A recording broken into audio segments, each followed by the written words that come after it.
lyona yine kwanga Buganda tilyamanyibwa nnyo eggwanga lyaffe kwetulolese zonna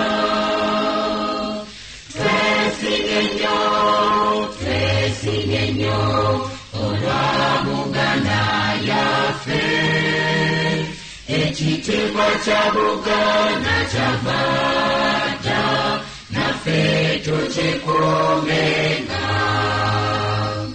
abazira ennyo abatusooka balwana nnyo mu ntalo ne balyagala nnyo eggwanga lyaffe naffe tulyagalenga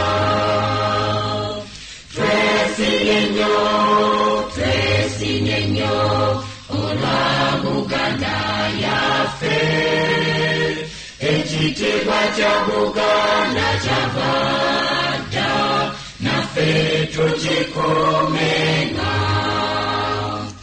abaana balero katulwane okukosa Buganda nga tujjukira nnyo bajjajja baffe bafiirira ensi yaffe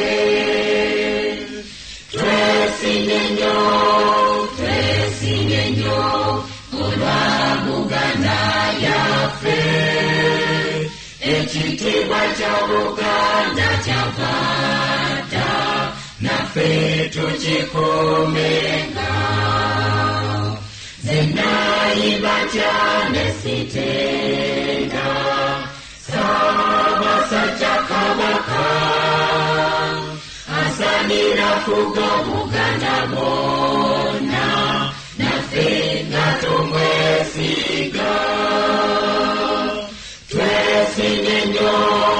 twesinye nnyo olwa Buganda yaffe ekitiibwa kya Buganda kyavadda naffe tukikuumenga Katonda mulungi ow'ekisa otubere Mukama tubundukule kandi kisajera baffe omukuumenga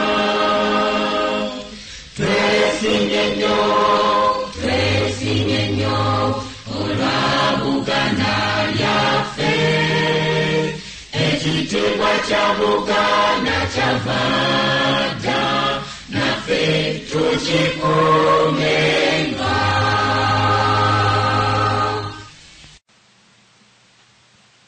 mbalamusiza nnyo abooluganda mwenna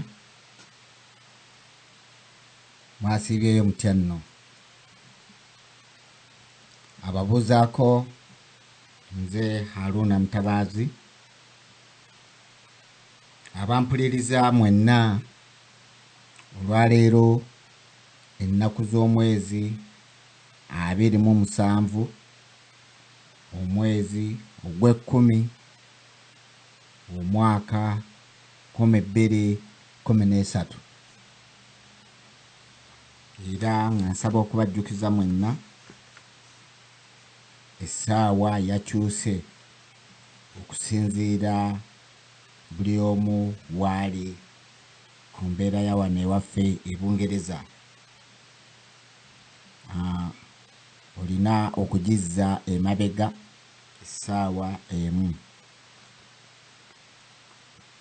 E Buganda kati ziri ssaawa 2:38.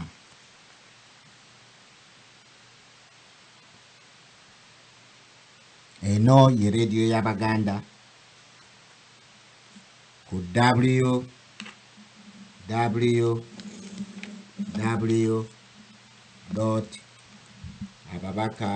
www.ababaka.com. Tukomyewo nate okubatuusaako pulogulaamu yammwe ŋŋanzi Wooli Nywera. Ali Kamwasa Jjuke tuula onywere, asembeza akakopo ka chai kasembeze, nga pulogulaamu yaffe ekomyewo w'olinywera, ewa omuntu ekyanya n'ayogera ensonga ez'amazima ezikwata ku nnyaffe Buganda. Pulogulaamu eno ey'okwenyweza nga tulafuubanira ensi yaffe Buganda.